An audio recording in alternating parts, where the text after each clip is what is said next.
전능하신 아버지 하나님, 천지의 창조주를 믿습니다. 나는 그의 유일하신 아들, 우리 주 예수 그리스도를 믿습니다.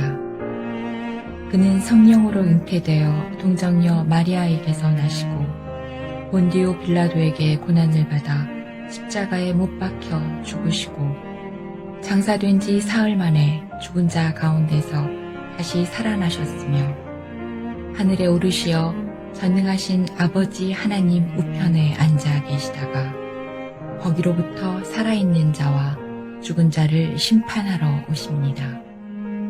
나는 성령을 믿으며 거룩한 공교회와 성도의 교제와 죄를 용서받는 것과 몸의 부활과 영생을 믿습니다.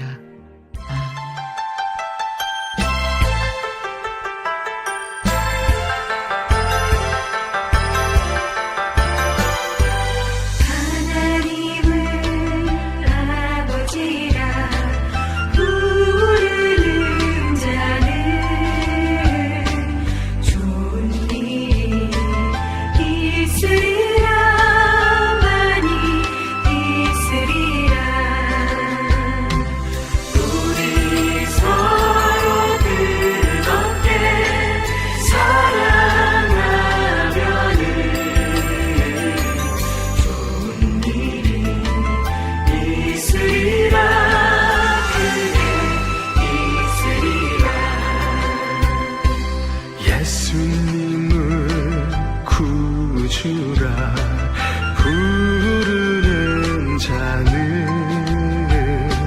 좋은 일이 있으리라. 많이 있으리라. 우리 서로 뜨겁게 사랑하면은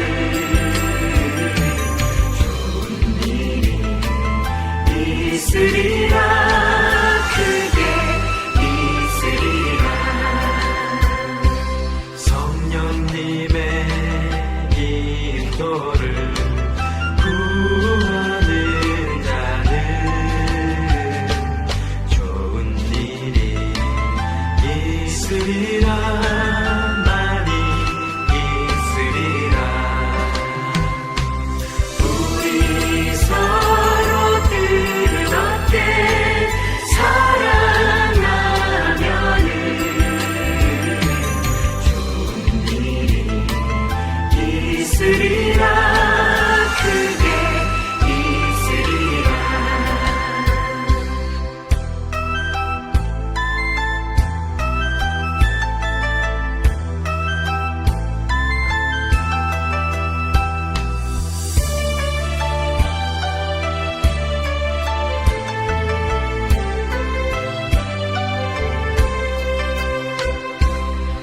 하나님을 아버지라 부르는 자는 좋은 일이 있으리라. 많이 있으리라. 우리 서로 뜨겁게 사랑하면은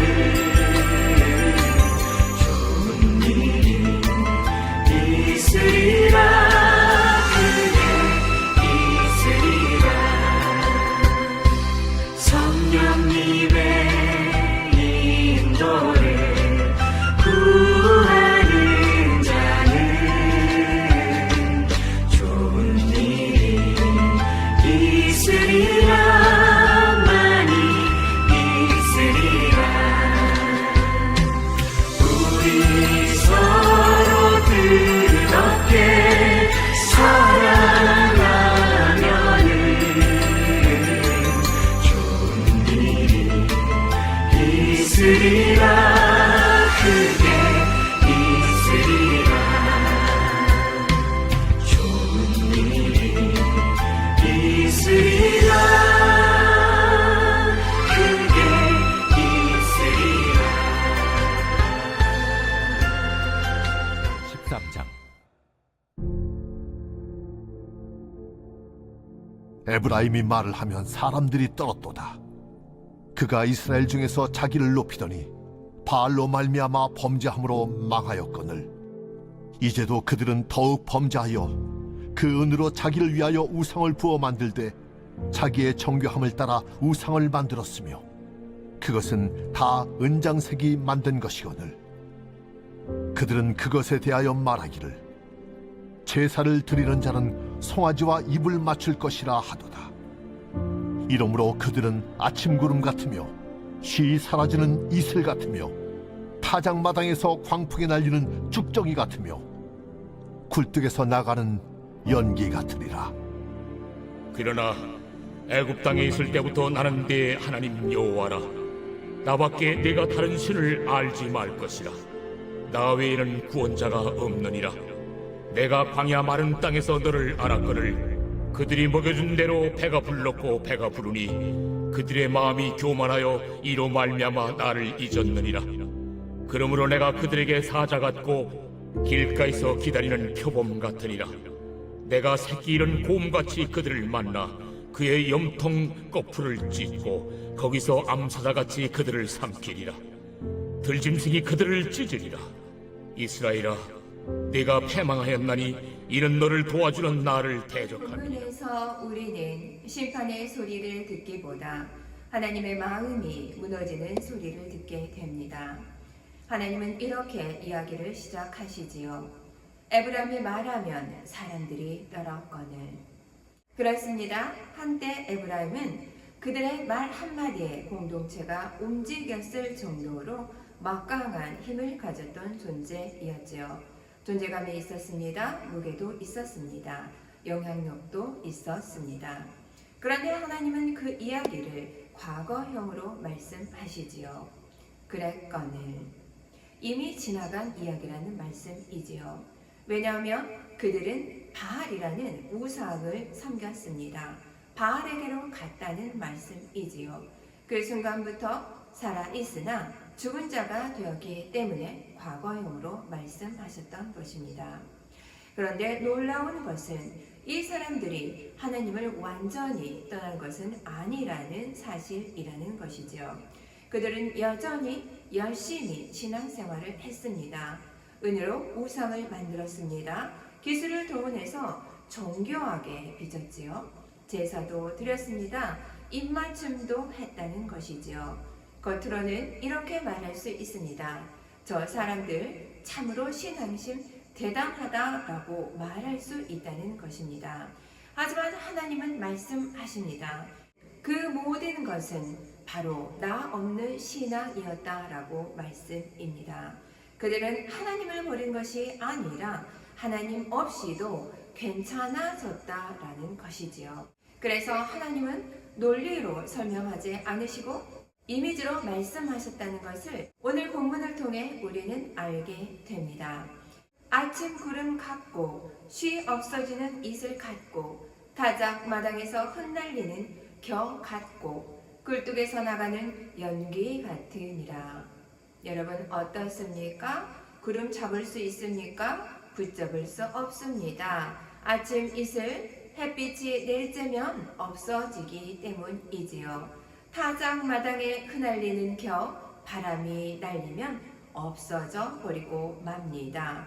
굴뚝에서 나가는 연기도 또한 마찬가지입니다. 그 무엇 하나 붙잡을 수 없는 이미지를 통해서 하나님은 말씀하십니다. 붙잡았다고 생각하는 그 순간 사라지는 것들이라는 것이지요. 하나님은 말씀하십니다. 너희 삶이 지금 그렇다라고 말씀이지요. 그 다음 하나님은 자신을 다시 소개하십니다. 나는 애굽 땅에서부터 너의 하나님이라. 이 말씀은 나는 너희를 처음 만난 너희 하나님이다 라는 뜻이지요. 너희가 나를 찾기 전에 내가 너희를 찾았다. 너희가 요청하기 전에 내가 너희를 먹였다. 너희가 강해지기 전에 내가 너희를 살렸다 라고 말씀하십니다. 내가 너희를 살렸다. 광야에서 아무것도 없던 그곳에서 내가 너희를 길렀다 라고 하나님은 말씀하십니다. 하나님은 애절하게 말씀하십니다. 그런데 문제가 생깁니다. 그들이 배가 부르며 마음이 교만하여 나를 잊었느니라 라고 말씀하시죠. 하나님을 떠난 순간 언제였습니까? 그들이 배가 불렀을 때였습니다. 고난의 순간이 아니었다는 것을 우리는 기억해야 할 것입니다. 배고플 때도 아니었고 울부짖을 때도 아니었고 도움이 절실하게 필요할 때도 아니었습니다. 그때가 언제였습니까? 배가 불렀던 순간이었습니다. 이제는 괜찮아졌다라고 하는 그 순간, 그때 그들은 하나님을 잊어버렸던 것입니다. 우리는 이 순간을 잊어버리면 안 될 것입니다. 그리고 지금 이 순간 우리가 어디에 있는지 다시금 바라보아야 합니다. 그래서 하나님은 충격적인 모습으로 말씀하십니다. 그러므로 내가 사자 같고 표범 같고 새끼 잃은 곰 같으니라 라고 말씀하십니다. 우리를 먹이셨던 하나님, 우리를 찢는 분처럼 보이기 시작한다는 것이지요. 그러나 하나님이 변한 것이 아니라는 것이죠. 관계가 무너졌던 것입니다. 에브라임과 하나님과의 관계가 무너져 버렸습니다. 왜였습니까?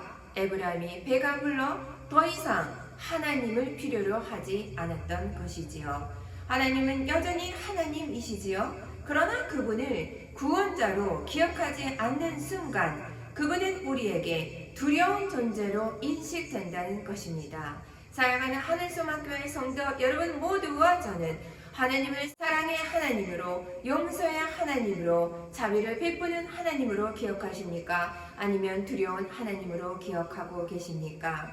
여러분, 그리고 마지막에 하나님은 단순하게 말씀하십니다.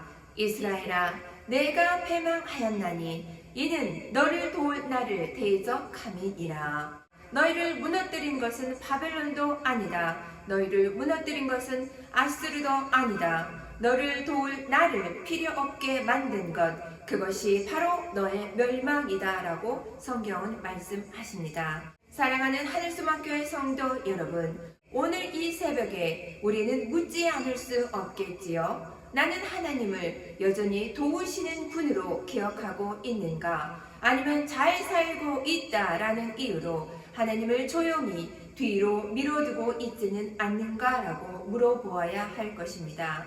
오세아 13장은 말합니다. 멸망은 어느 날 갑자기 오지 않는다. 하나님을 잊는데 익숙해질 때 바로 이미 시작된다라고 말합니다. 그래서 새벽은 이렇게 중요한 것이겠지요. 아직 하루가 배부르기 전에, 아직 내가 괜찮아지기 전에 하나님은 다시 구원자로 기억하는 시간이기 때문입니다. 바로 그 시간, 이 귀한 새벽이지요. 오늘 귀한 이 새벽에 이렇게 기도하면 좋겠습니다. 사랑이 많으신 주님, 제가 주님을 잊어버리지 않게 도와주시옵소서. 아니, 잊어버렸다는 사실조차 잊어버리지 않게 하여 주시옵소서. 사랑이 많으신 주님, 귀한 이 새벽에 저희를 깨워 말씀 앞에 서게 하시니 참으로 감사합니다. 저희가 하나님을 떠났기 때문이 아니라 하나님 없이도 괜찮다고 느꼈던 순간들을 주님 앞에 내려놓습니다. 회개합니다. 배부를 때 주님을 잊지 않게 하시고 형통할 때 더욱더 주님을 붙들게 하여 주시옵소서. 저희의 도움 되시는 하나님을 대적하지 않게 하여 주시옵고 다시 구원자로 생명의 근원으로 기억하는 복 많이 받은 사랑하는 하늘소망교회 되게 하여 주시옵소서. 오늘 하루 주님을 잊지 않는 삶으로 살아가게 도와주시옵소서. 담임 목사님 일간에 강건하게 하여 주시옵고 선포되는 모든 말씀 위에 오늘도 하나님을 잊지 않는 우리 모두 되게 하여 주시옵소서. 사랑이 많으신 예수님 이름으로 감사히 기도합니다. 아멘.